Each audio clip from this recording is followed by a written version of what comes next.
Good evening. Thanks for joining us for the Monaghan Ward conversation on the drop-in budget meeting for the 2023 municipal budget.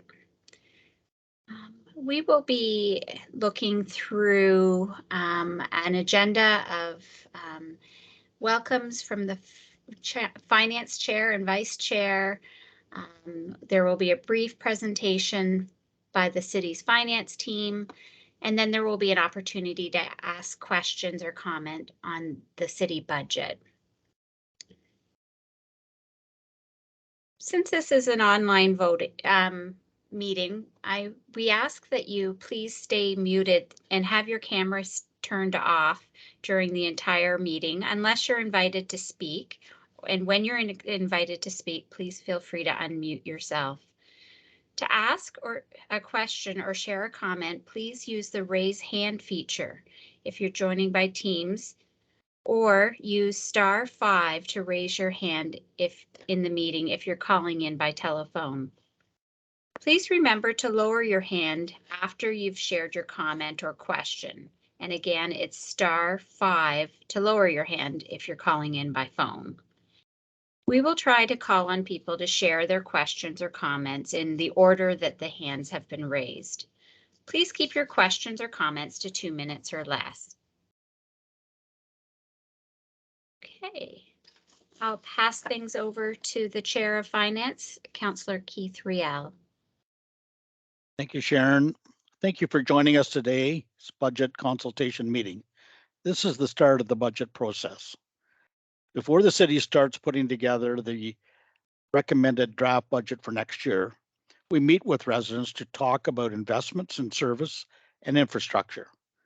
Council and city staff consider the comments from residents alongside with various financial pressures, opportunities, and legislative services levels before setting the guidelines for drafting next year's budget. These meetings are one way that residents can interact with council members and city staff. You can also call or email your ward councillors, and there's a survey that's available in paper copy at City Hall or online at connectpeterborough.ca/2023 budget. On the city budget engagement page at connectpeterborough.ca, you will find information on the budget process and previous budget books. After this series of more informal public budget meetings, there will be formal public meeting with City Council on June the 22nd to hear from the community about council's considering setting the guidelines for the draft of the 2023 budget. The draft 2023 budget is expected to be posted for public viewing in early December. Then there will be more opportunities for residents to share their ideas and comments before council reviewing the budget documents and considering the approving the financial plan in late January 2023. Before we ask the city's finance team to give a brief presentation, I'd like to thank Councillor Gary Baldwin, Council's Vice Chair of Finance, as well as recognizing the individual council members, and we have both of them here from Monaghan Ward. We have Councillor Henry Clark and Councillor Vasiliadis for joining us today. And so I would invite the members to first, the Vice Chair, Councillor Baldwin, to say a few words. So thank you very much, Mr. Chair. It's nice to be joining everyone this evening. This is our third public engagement consultation meeting, and we've had some really good questions 2 weeks ago and last week as well. So looking forward to participating this evening. And Mr. Chair, it's nice that the two ward councillors, Councillor Vasiliadis and Councillor Clark, are joining us this evening. Looking forward to their input as well. So I'll turn it back to you, Mr. Chair. Thank you very much, Councillor Baldwin. Certainly, I'd like to hear from Councillor Henry Clark. Like to say a few words, Henry? Have you ever known a politician to turn down an opportunity to speak to the public, Mr. Chairman? I appreciate that very much, and I welcome all those who are here. I know it's a difficult time being the last night before a long weekend, so we don't have a huge turnout, but those that are here obviously are interested in what we're doing. So that's a good thing. I know that Don and I will be looking forward to hearing about comments in general about the city and especially anything specific to our ward so that we can certainly have our radar on to try and address them. Thank you for the opportunity and I look forward to tonight's presentation. Councillor Don Vasiliadis, would you like to say a few words? Yeah, and thank you, Councillor Real. Yes, happy to be here. And this is one of many budget meetings and consultation meetings I've been to, of course, along with the rest of everybody else here. I'm happy to see anybody who is interested, and I'm definitely here to listen tonight. And I'll be listening I carry a few portfolios that I'll be listening up on to see if anything comes up that affects those. But like Councillor Clark said, we're here too to advocate for our ward, and we both of us have done that over the years, and always been looking out for Monaghan Ward. But here to listen and to learn and to again hear any comments that people have. Thank you. Thank you. And with that, I'd invite Richard Freeman, the Commissioner of Corporate and Legislative Service, to kick us off with some information on the city's annual budget. Richard, take it away. Thank you, Mr. Chairman. And I'm just going to take a moment and share my screen, and I'll look to you folks to let me know when you can see my screen this evening, and then I can begin my presentation. You can see it now, Richard. All right, thank you. Mr. Chairman, as you mentioned in your comments earlier this evening, the draft, the 2023 draft budget process has begun, and with these virtual drop-in meetings, and with the public consultation survey that was posted a few weeks ago, there's of course numerous opportunities for the public to engage in the process throughout the entirety of that process. And after we hear from the public throughout the spring and summer, staff will begin to develop that draft 2023 budget. And we look forward to the June and July timeframe when staff will be bringing forward a budget guideline report and seeking direction on where council would like to go with the 2023 budget.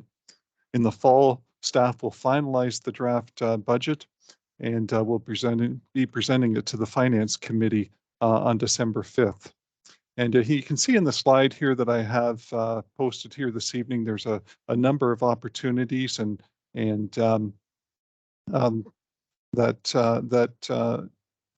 allow the public to engage with our process. And the Finance Committee deliberations will be held in 2023 and in January, actually, January 10th, and then again from the 16th to 19th of that month. And then hopefully, if all goes according to plan, the draft budget will be adopted and approved by council late January of 2023. You know, as we begin our discussion here this evening, and there's a couple of key questions that I just want to bring to the awareness of everyone that is participating with us this evening, and just showing a couple of slides of where does the city get its money, and then conversely in the next slides after that, where does the money go? And it's important to kind of frame the discussion. And you can see in the pie chart here this evening, it identifies a number of sources of revenue that was actually in the 2022 budget. And represented here in the chart this evening is about $298 million of revenues. You can certainly see that there's a big chunk on the left. Property taxes do account for a significant portion of the budget. The city's overall revenues at about 49%. So certainly having these consultation sessions are definitely important to inform the budget process. You can see a number of other items that we've included here. And as you can see, I won't read them all, but there's a number of sources, including grants from both the provincial and federal levels of government, such as federal and provincial gas tax. There's casino gaming revenues, there's building permit fees, there's investment income, development charges, There's various rental fees for use of city assets and so on. And then, of course, as I mentioned a moment ago, well, where does the money go? And you can see here in this first slide here on that topic. This is a reflection of what's included in the 2022 operating budget, and you can see that money is spent in a number of various areas, including legislative requirements for provincial program delivery and essential services. Certainly, monies are used to fund various operating costs, including heat and electricity, maintenance costs for city facilities, certainly the wages of staff to deliver the services and program in various areas like recreation or social services, everything from garbage collection to plowing roads and sidewalks, drivers for our transit buses, police services, fire services, and so on. You can see a number of city departments that's included here in the chart this evening. And if you kind of starting actually up at about that 1 o'clock position, we have the council and the office of the mayor and the CAO's department. And that includes the communication services, fire services, and emergency management. And then you can see when we move around to that 3 and 4 o'clock position, we have corporate and legislative services. And that includes a number of various divisional areas, including the city's clerk's office, human resources, legal services, financial services, tax, the property tax office, facilities, and information technology. And then there's a big chunk actually out in the front of the pie chart here that's community services. And that includes the social services and arenas and recreation, and programs like the art gallery, the museum, the library, and the marina. At the 3 o'clock position, I guess I skipped over that. Included within infrastructure and planning services, we have all of the various costs for engineering and construction, public works and waste management, the airport transit, planning and building inspection, and so on. And then you can see up in about that 10, 11 o'clock, we have transfers to organizations, and the city's budget does support a number of organizations within our community, like police services, public health, economic development, Fairhaven long-term care. We support the county of Peterborough for their paramedic services, the Humane Society, and the downtown business improvement area, to just name a few of them. When we turn our minds to the capital budget, and it's important, I just wanted to bring this to our attention this evening.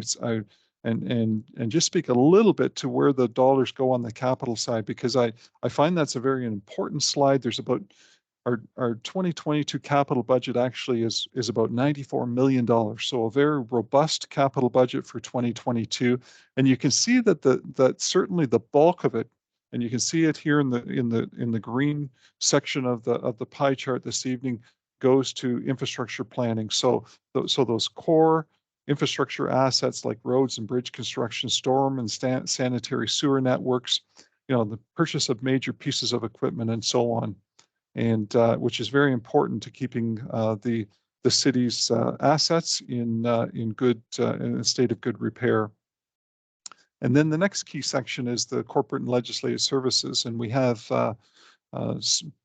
funds spent on various city facilities, and whether it's a new roof at the Healthy Planet Arena or a new splash pad, it could be various other retrofits or refurbishments of city facilities, and then we have in other pieces of the pie chart represented the CAO's department for fire trucks or fire equipment, police services for various vehicles, and so on.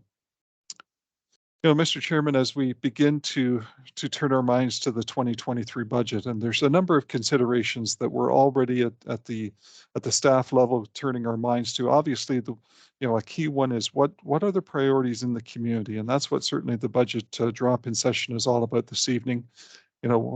as we contemplate that, we need to keep our eye as well on what are the legislative program requirements, what are the demands for services and infrastructure, and of course, how do we balance all of that? How do we balance the wants and needs? How do we balance it with the available funding that we have, and how do we make it affordable to the community? So those are some of the challenges. So those are some of the considerations.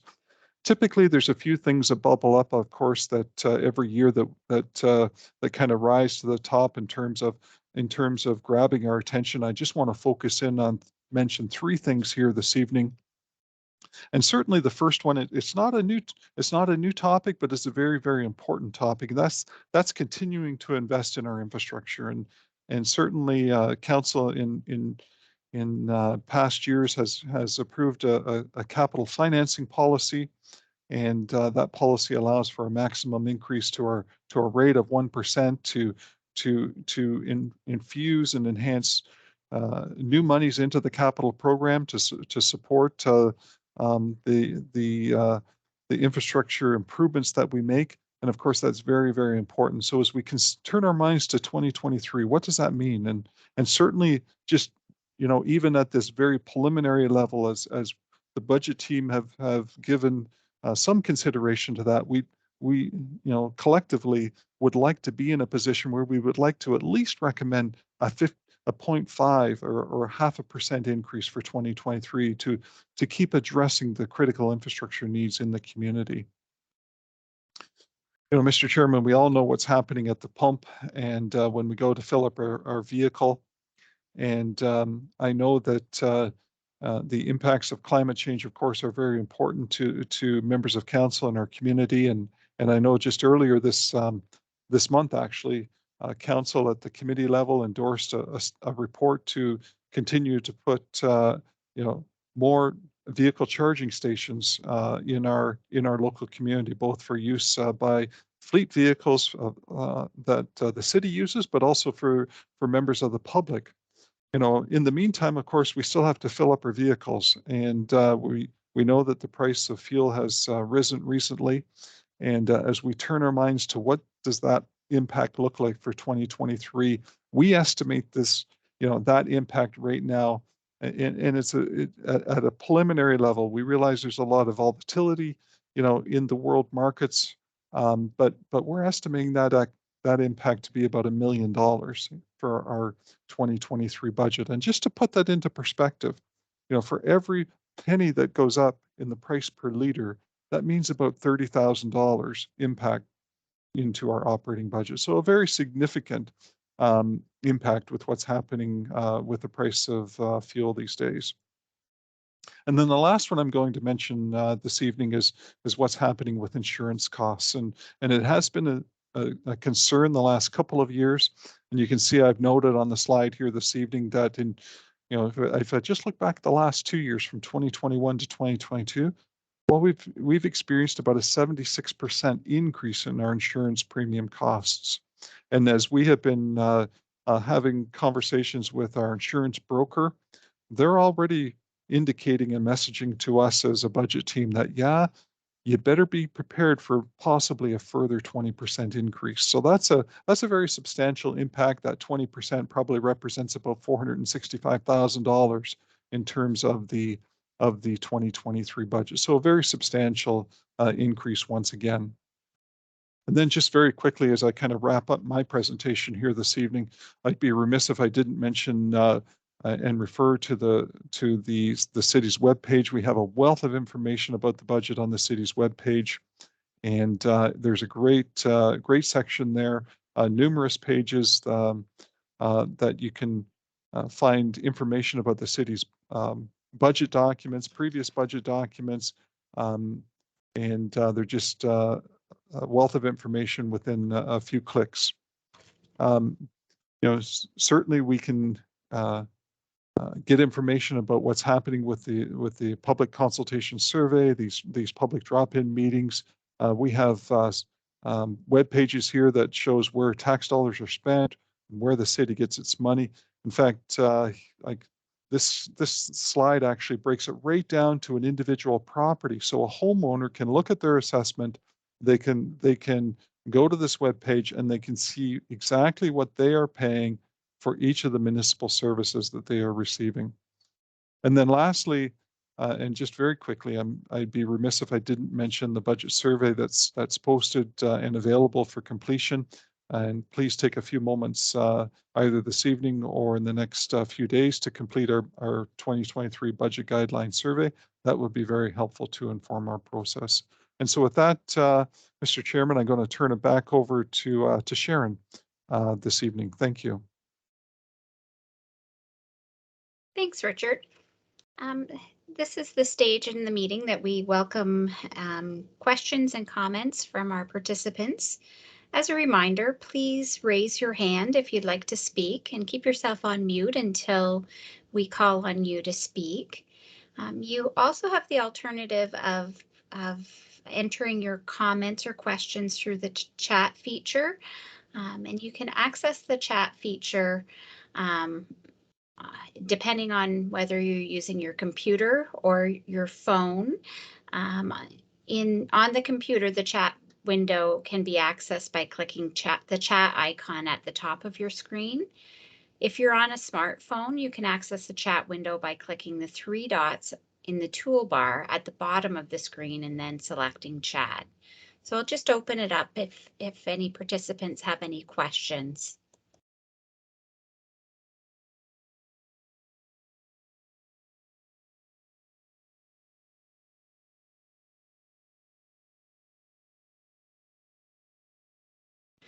I'm not seeing any questions at this point. I see some hands raised. Yep.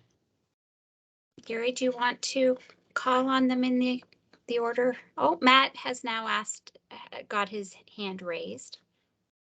Matt, you can go ahead and ask your question.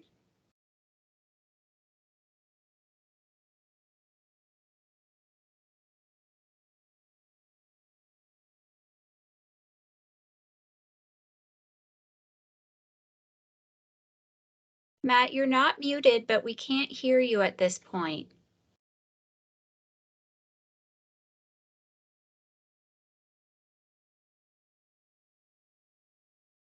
Matt seems to be perhaps having difficulty with his chat feature. He's going to type the question in the chat as opposed to asking the question verbally.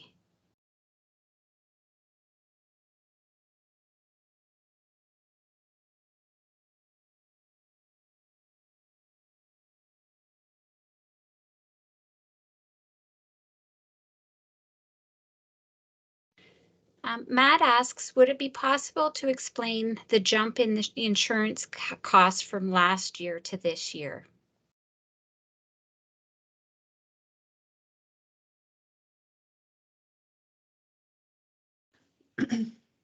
Thank you, Matt, for the question here this evening, and I know it's I know a big piece of it.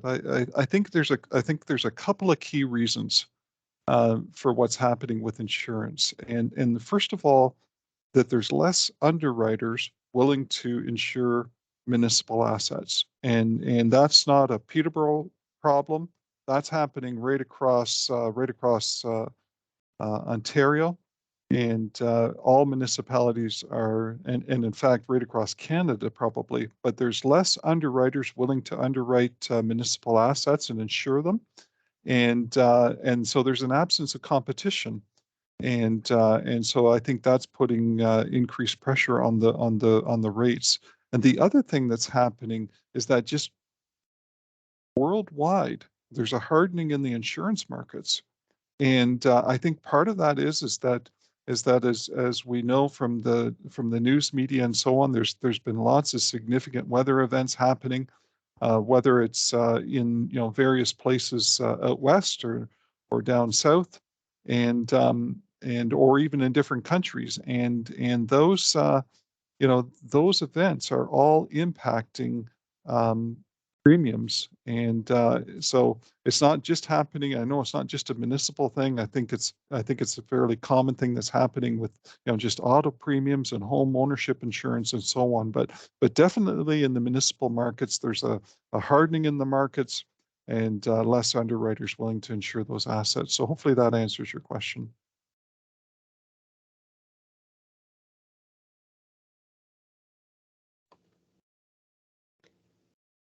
Matt indicates yes, thank you.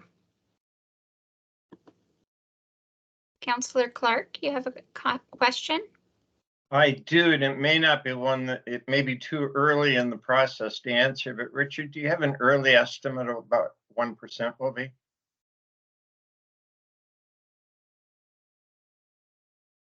I don't really. I could look to, I know I've got some members of my budget team here this evening, and I'll turn to Ms. Poplinski or Mr. McDougall. Oh, I just see in the chat, it's about $1.9 million actually would be representative of our 1%. So it creeps up a little bit each That's year. a I think, start point. yeah, last Thanks, year I think it Richard. was 1.8 million something, so about 1.9. Okay, thank you.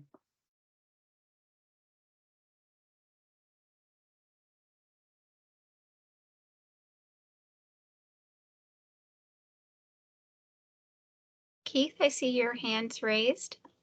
Yeah, Richard, could you explain why the city issues debt almost every year, and can we afford more debt? Yeah, it's a good question, Councillor. And debt is a very useful capital financing tool, and certainly the city has used it very successfully, I would say. To move forward with significant capital works over the years, and it's kind of like buying using a mortgage to buy a house, or even having a car loan to buy a vehicle. We can borrow money now, and we can fund those major capital programs and use debt to pay for it over time. And certainly, as interest rates have they've remained very favorable, throughout the last number of years, and so I think it's been a great time to move forward and make sure that we are able to keep our assets in a state of good repair. We have a number of folks, Councillor, managing our debt levels, and each year we go through an external credit rating process by Standard & Poor's, and they have indicated to us a strong balance sheet and a good credit rating for the size of the municipality. Certainly, the auditors help in that process as well, and as well as the province, themselves, Ministry of Municipal Affairs and Housing. They all help to assist in monitoring the city's debt load and debt capacity, and our ability to take on additional debt. So it's historically, in the last number of years, we've had favorable borrowing conditions. I would suggest, as the city's treasurer, our debt is still very manageable, and in fact, Standard & Poor's characterizes it as low debt for the size of the municipality. And so I think we're okay on that front, and it's enabled us to move forward with a lot of important capital works. Thank you. And Councillor Baldwin has his hand up. Thanks, Sharon, and through the chair to Richard. I see the Bank of Canada yesterday raised interest rates by 1%. That certainly has a significant impact on borrowing for the general public. Richard, I wonder if I could speak to one specific item. I was at the library this morning doing some research, and I was reading the 2002 Peterborough Examiner. That was when council decided on a 9-to-1 vote to do a major renovation of the Peterborough Memorial Centre at $11 million, rather than buying or building a brand new facility at $26 million. Now in 2023, that 20-year debenture will be completed. In other words, the renovations for that retrofit for the Memorial Centre will be completely paid. My question is, How does council and how does staff recommend leveraging the $935,000 each year we pay in interest to pay for the 2002 renovation? And so if we leverage it, what can we put that money toward? The other question would be, or would we be better off to take that money and put it into reserve to help pay for the new aquatic center in the phase 2 of the twin pad and aquatic center at Morrow Park? So I'm asking you to put on your thinking hat here. I know there's no real answer, and certainly the new council will have an opportunity to have a look at that. But I just thought it was a good kind of history lesson today. That debt's coming, it's being expired, if you will. Just a couple of thoughts on the potential that we could use to leverage that excess money. Thanks.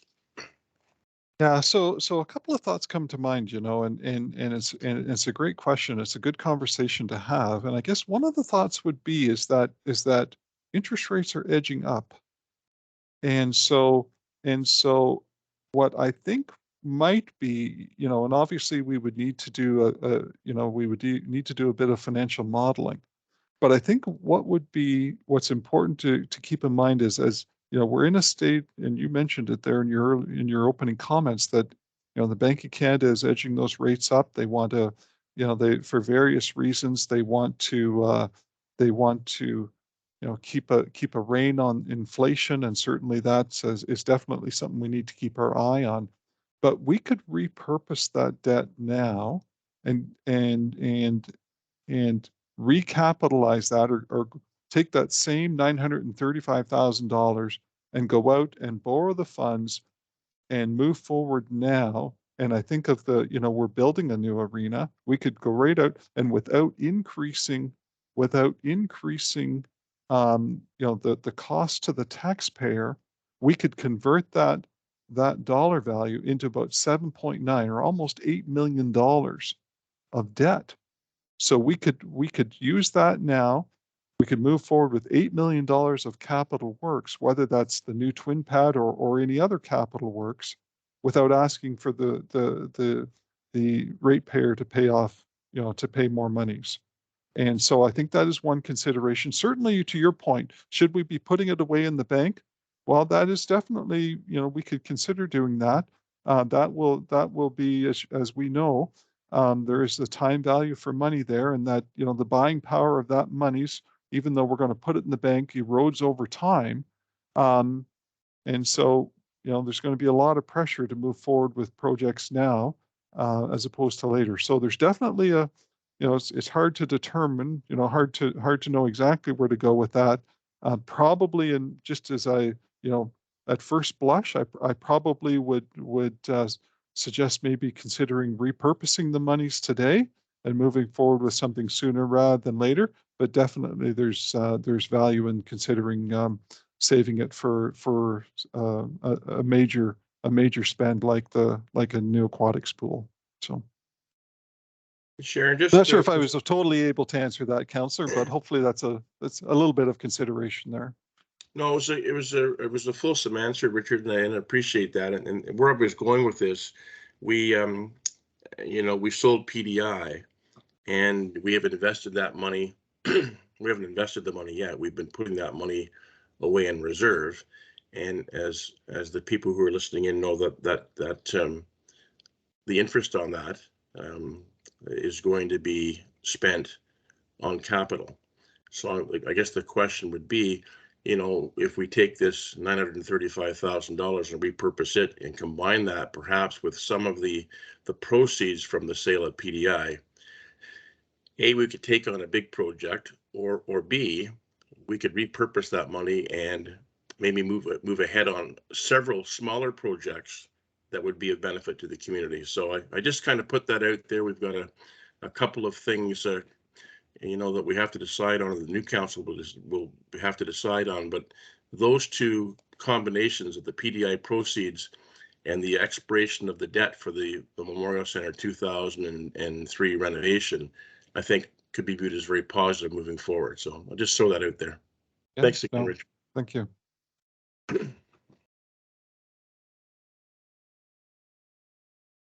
And the chair has his hand up. Richard, what does the term assessment growth mean?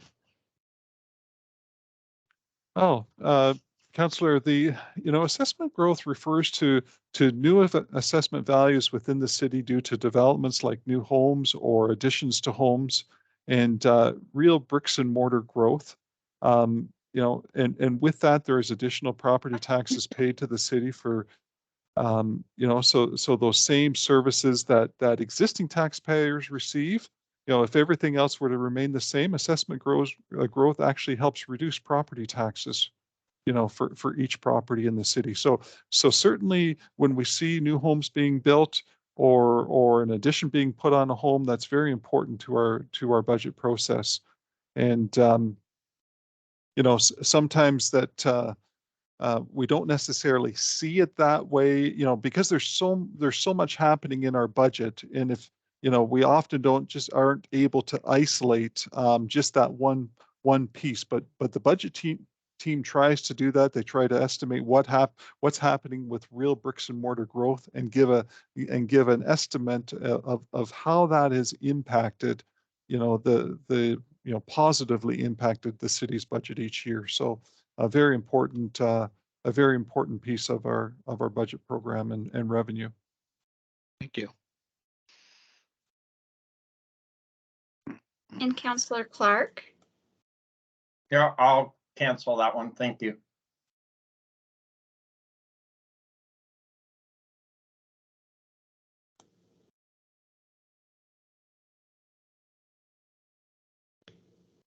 That's all the hands up so far. And we don't have anything else in the chat at this point.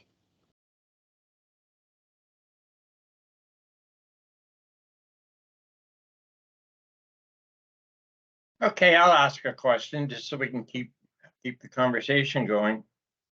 Through you, Mr. Chairman. Richard, what do you see as the single biggest challenge to the budget this year? It's probably capital, but I'd be interested in hearing your perspective.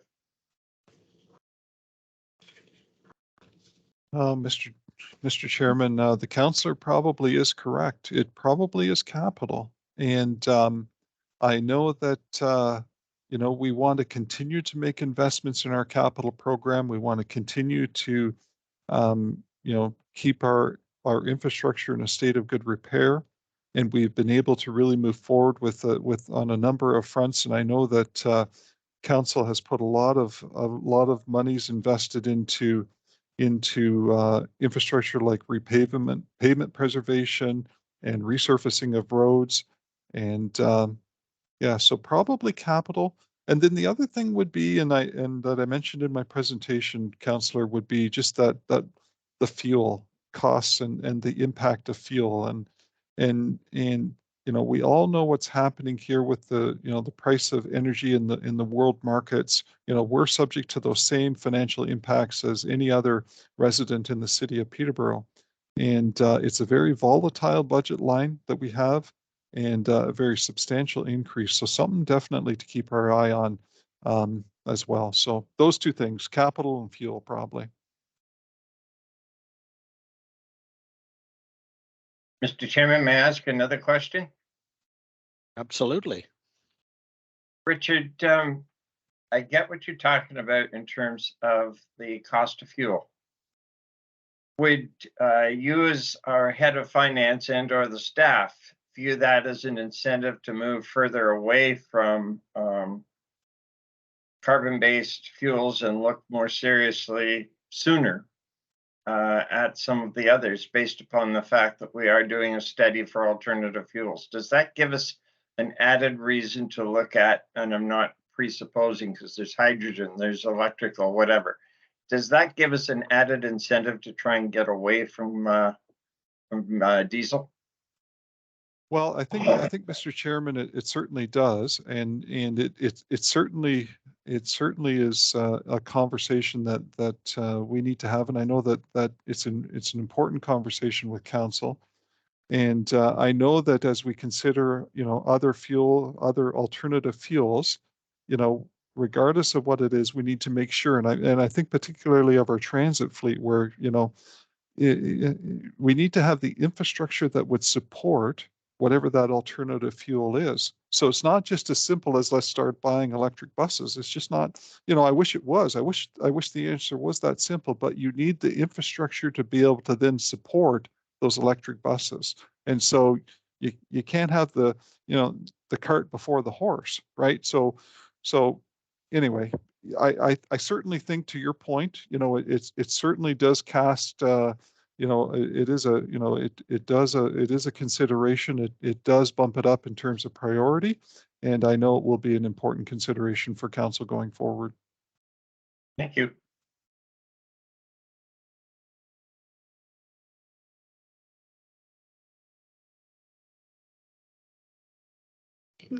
Councillor Riel has his hand up, and then Councillor Baldwin. Richard, how were capital projects selected to be included in the budget when there are so many to do and limited funds?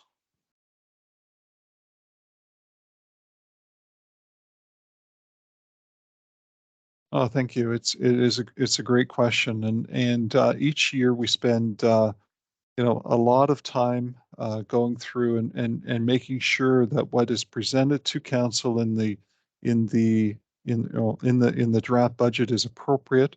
You know, we begin that process with developing a capital financial model. It's developed by finance staff and provided to you know the other commissioners and managers, and we use that model to estimate, you know, the funding available that we think we will have in our capital program. So, you know, how much, you know, federal gas tax are we going to have? How much provincial gas tax? How much debt can we take on? How much, you know, revenue of development charges will we have? How much capital levy do we think we'll have? You know, we take all of those inputs and we send that out to the managers and commissioners. They then bring their you know, their subject matter expertise. They you know, they're the ones managing the assets. So what are the conditions of the assets? You know, what does their latest condition assessment audits say? You know, what is the health and safety consideration? What are the legislative requirements? What's the priority and, you know, that they have for their division or their department, you know, you know, for this upcoming year. And we take all of those inputs and we run them through a capital prioritization matrix. It's an internal tool that we use. It helps us to you know, to consider the overall, you know, benefit and cost impact for each of the projects. And then of course we go through the, you know, the various staff reviews and up, you know, culminating kind of with the senior leadership here at the city, and it gets vetted through that team, and making sure that what is presented reflects the priorities of the community, the priorities of council, is in the best interest of the city overall. That's what then, from a staff perspective, we try to put our best foot forward in terms of what we're bringing to the draft budget, and we present to council for their consideration. So that's kind of the process, and a bit of a sneak peek kind of behind the scenes there in terms of what we do in terms of the, you know, preparing the draft document for council's consideration. Thank you for sharing that, Richard. Councillor Baldwin. Thank you very much. I don't know if this goes to Richard or Yvette or whomever, but I'll raise the issue. And I got an email today from a resident. She does not live in my ward, but because it dealt with Arenas Park and Recreation, Councillor Parnell and I received the email. And what it was a lady and two or three others who have been looking after a number of community gardens up in the Monaghan area. There's 30 plots up there. And over time, a couple of walnut trees and a couple of other trees, probably Manitoba maples, I think she said, that are on city property are now to the size that they are inhibiting the amount of light for optimal growth. So, you know, they were asking me if they could be removed. And of course, there's a process for that. And so, you know, you send off the email to our professional staff and they will deal with that. But what it highlighted for me, Richard, I believe we have one team of 5 arborists working for the city, we all know, and certainly Councillor Clark has mentioned this at council, the very positive outcome for climate change mitigation by the planting of trees. And we have a number of new subdivisions that are going to require plantings of trees. And of course, we have a number of, Peterborough is really an older city, so we have a number of mature trees. And with the Dutch elm disease, et cetera, the ash trees, we're losing some. I know city staff had put in a recommendation last year to increase staffing for the urban forest and those who prune trees and look after trees. And while it's great to continue to plant trees for the climate, I think there's a real need, and it's been mentioned to me by more than once, but today's email highlighted that. If you're going to continue to invest in trees in the community, we also have to invest in staff to keep up with those prunings and plantings, et cetera. I know that figure, Richard. I think the term is used either below the line or above the line, and maybe you could just clarify that for me, because I always get the two confused. But it's an additional one that we don't include in the original budget, and then through council deliberations, if we wanted to add those enhancements, like a couple of staff or another team of arborists, which I would be very supportive of. I've seen these crews work day after day, and it's like they get on a treadmill and they can't get off. If we had a backup staff or a couple that could relieve those who maybe for holidays or things like that, I think that would be a good investment for the community. It would allow us to provide a better service to our citizens, but it's also an investment in all the money we're spending on trees for the community. Could you just speak to that above the line or below the line? Because I think it's going to resurface here with our new budget. Thank you. Yeah, no, appreciate the opportunity to clarify that. And sometimes, we throw around a bit of budget jargon and we throw the terms around and thinking that, well, everybody must know what that means. And surely they know what below the line and above the line means. But to your point, Councillor, when there are a number of considerations, as we go through the budget process, we would obviously love to bring back a budget that absolutely includes all of the wants, all of the desires, and including the whole team of arborists, for the city. And as to your point, I know that there's an extreme amount of demand on that team, and it's hard to get ahead in terms of they obviously are professionals, they provide great services, but they're only one team. Right. And so it would be great to have more staff resources, more capacity for them to move forward, with the demands on their time.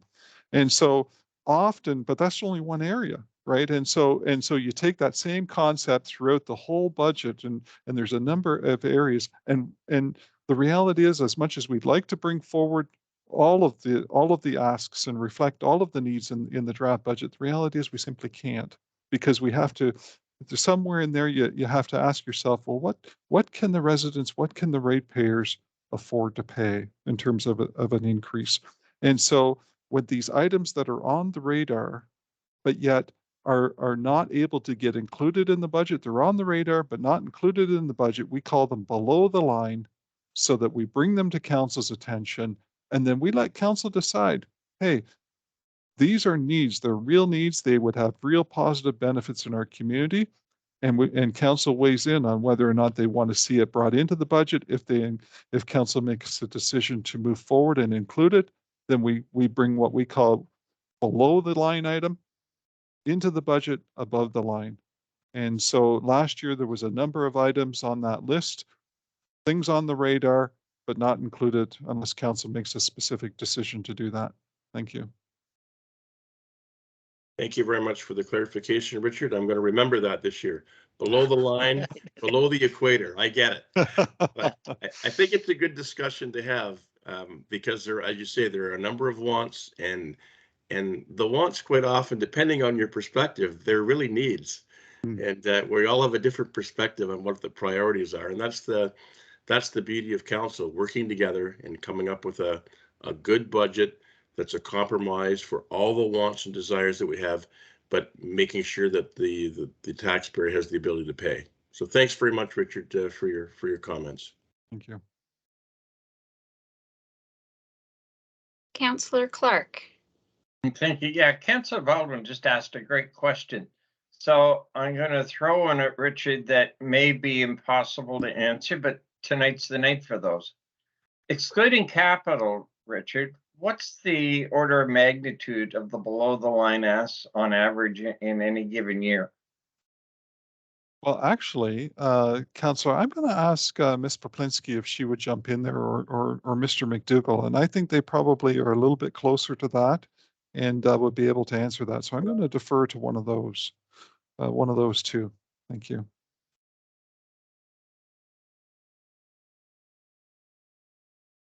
Great. Hello. Thank you, Councillor Clark, for that question.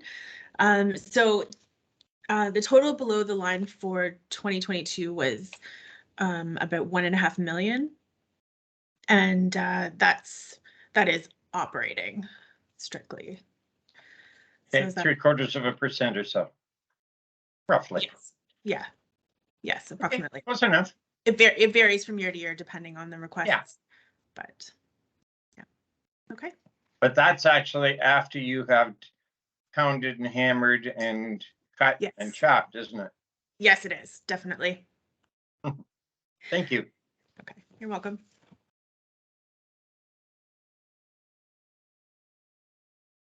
Are there any other questions? Okay, I'll pass it over to the chair for his closing oh, sorry, Councillor Vasiliadis, I almost missed you. I think you're muted. No worries. No, I want to make more of a comment near the end, but I do think I thank Richard for bringing up fuel costs, because those will be the questions that we will get as councillors too. And the insurance, it's interesting to see even the city is paying higher insurance, and that seems to be a trend, because even in my small business, my insurance went up. And liability, you need more liability nowadays to run a business, and it looks like you need it's cost more insurance to actually run a city. And just a side note with the electrifying potentially our transit and our alternative fuel study too. I'm glad Richard mentioned that that we're looking at other sources potentially down the road too, because again, the infrastructure that goes into electrifying, say, our transit is quite a lot of money. And they say the size of a charging station is the size of a car. And of course, we're looking at a new bus barn. So where do you go with that? And you know, when you're looking at an electric bus, it's the difference between a $500,000 diesel bus or a $2 million electric bus. But I know that, you know, hydrogen is a possibility, and natural gas potentially, and methane. There was a few other alternatives there. But great questions tonight too, and I'm glad to have been a part of this tonight. But I just thought I'd put in my 2 cents. I'm glad to see that I'm not the only one paying more in insurance in a way too, that I'm not alone that way. But great questions tonight, and thanks a lot for Richard for all his work too. Thank you.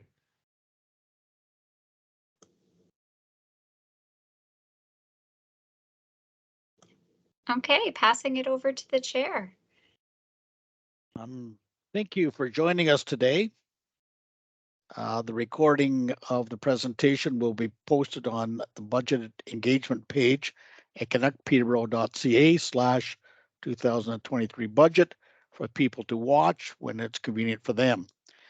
We have 2 more of these informal meetings scheduled over the next couple of weeks. But the next one will be Town Ward, and it's on Thursday, April the 21st. The formal public meeting for the 2023 budget guideline will be on June the 22nd, before council considers setting a guideline for drafting the recommended 2023 budget. This is just the start of the 2023 budget process.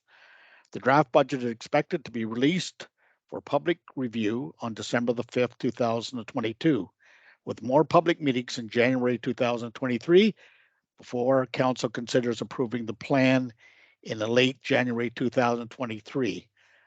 I've passed the floor over to both of our visiting councillors from Monaghan Ward. So Councillor Clark or Councillor Vasiliadis, if you have any final remarks, the floor is yours. On, you go first. Thank you, Councillor Clark. Always a gentleman. I appreciate that. No, it's good to be here. And again, great questions. It gets your brain thinking again about what the budget looks like. And great. I like that Richard brought out very relevant facts in tonight's meeting too. That the questions will be asked clearly. And so I appreciate all the work put into this.